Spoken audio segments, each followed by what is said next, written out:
ఈరోజు ఈ యొక్క సభాముఖంగా డిప్యూటీ సీఎం పవన్ కళ్యాణ్ గారికి విజ్ఞప్తి చేసుకుంటున్నాను. ప్రభుత్వము ముఖ్యంగా విద్యార్థులకి సరైన మంచినీళ్ళు ఇవ్వాల్సిన ఆవశ్యకత గురించి ప్రభుత్వం ఆలోచించుకోవాల్సిన అవసరం ఉందని ఈ సందర్భంగా తెలియజేసుకుంటున్నాను.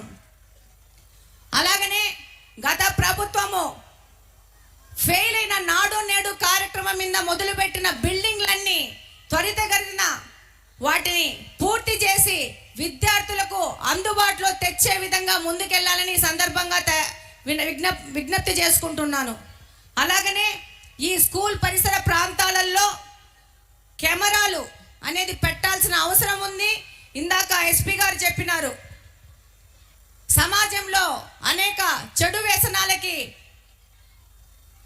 ఈ యొక్క గత 5 సంవత్సరాల నుంచి సమాజం చెడిపోయింది. దీని నుంచి విద్యార్థులను బయటికి తీసుకురావాలా, ఒక అబ్జర్వేషన్ పిల్లల మీద ఉండాలా, సమాజంలోని యువకుల మీద ఉండాలనే విషయము ఎస్పీ గారు చెప్పారు. అందులో భాగంగా ప్రతి ఒక్క స్కూల్లో నిఘా వ్యవస్థ అనేది చాలా అవసరము.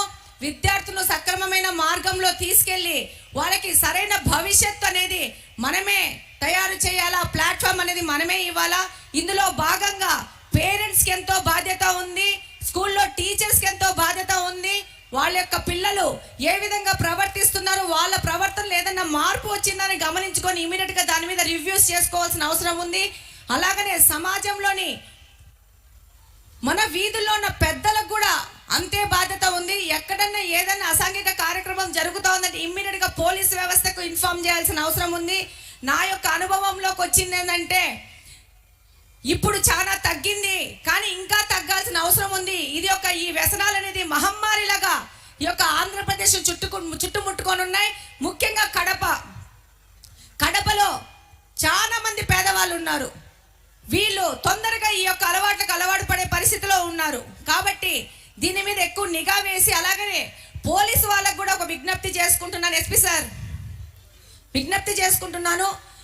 డివిజన్లు తిరుగుతూ ఉంటే ముఖ్యంగా వాళ్ళు చెప్పేది ఏంటంటే పోలీస్ స్టేషన్ ఇన్ఫార్మ్ చేసినా కూడా పోలీసుల లోయర్ కార్డ్ అన్నీ వచ్చి ఎస్పీ గారికి ఇన్ఫార్మ్ చేసుకోరు.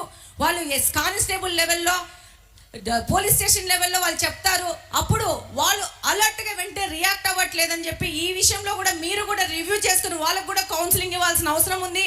చాలా మంది పోలీసు వాళ్ళు ఈ యొక్క వ్యసనాలకు బారిన పడ్డ వాళ్ళ మీద కంప్లైంట్ ఇస్తే వాళ్ళు ఎక్కడ దాడి చేస్తారన్న భయంతో వాళ్ళు ముందుకు రావట్లేదనేది తల్లిదండ్రులు, ముఖ్యంగా తల్లులు మా యొక్క దృష్టికి తీసుకురావడం జరిగింది. కాబట్టి ఆ విధంగా కూడా పోలీసు వాళ్ళకు కూడా మీరు స్పెషల్ ట్రైనింగ్ ఇచ్చి కౌన్సిలింగ్ ఇచ్చి ముందుకు పంపించాల్సిన అవసరం ఉంది.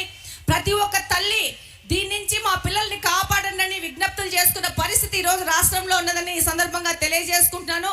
ఇక్కడున్న ప్రతి ఒక్కరూ సేవ్ కడప, సేవ్ ఆంధ్రప్రదేశ్ అని ఇందాక పోస్టర్ రిలీజ్ చేసినాము. దీని మీద అందరం పాటుపడాల్సిన అవసరం ఉంది.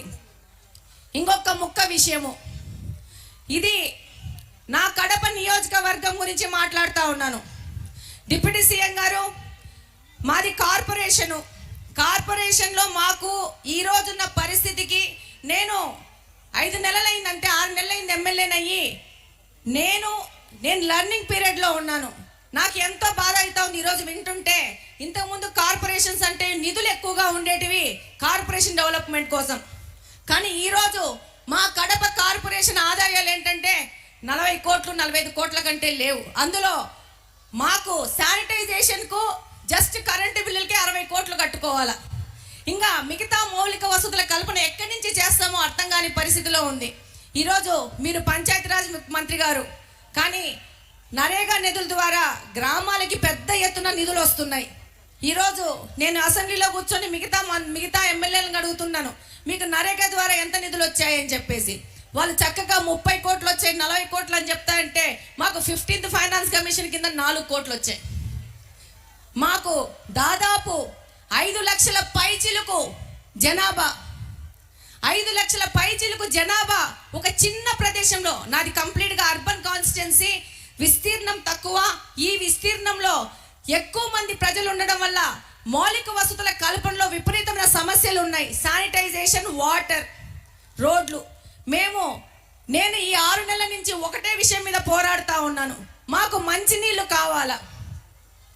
మాకు పరిస్థితి ఏంటంటే ఈరోజు మా యొక్క కడప నియోజకవర్గంలో డ్రైనేజ్ వాటరే మళ్ళా పెన్నాలోకి కలిసి అదే వాటరే పంపు చేసుకొని తాగుతున్న పరిస్థితి ఏర్పడతా ఉంది. మాకు వాటర్ ట్రీట్మెంట్ ప్లాంట్ లేదు. ఇది 20 సంవత్సరాలైంది కార్పొరేషన్ ఏర్పడి, జిల్లా హెడ్ క్వార్టర్స్ కడప, కానీ ఈ హెడ్ క్వార్టర్స్లో మనకు వాటర్ ట్రీట్మెంట్ ప్లాంట్ లేదు. పంపు చేసి బోర్లేసి నీళ్లు ఇండ్లకు సప్లై చేస్తున్నారు. అది 5-6 రోజులకు ఒకసారి నీళ్లు సప్లై చేసే పరిస్థితి ఉంది. మురికి నీళ్ళు వచ్చిన పరిస్థితి ఉంది. మాకు ఒక ఎస్టీపీ లేదు, మాకు ఒక సమ్మర్ స్టోరేజ్ ట్యాంక్ లేదు. ఈరోజు మేము డిసెంబర్లో ఉన్నాం, ఈ రోజు కూడా 2-3 రోజులకు ఒకసారి నీళ్లు వదిలే పరిస్థితి ఉంది. నేను ఇప్పుడు ఈ విషయం ఎందుకు ఎత్తుతున్నానంటే, మాకేమన్నా నరేగా నిధుల ద్వారా వాటర్కి ఏమన్నా మాకు హెల్ప్ చేసే పరిస్థితి ఉంటా. కడప నియోజకవర్గము, కడప జిల్లా నుంచి 2 ముఖ్యమంత్రులు ఇచ్చిన జిల్లా ఇది. కానీ కడప హెడ్ క్వార్టర్స్లో మంచి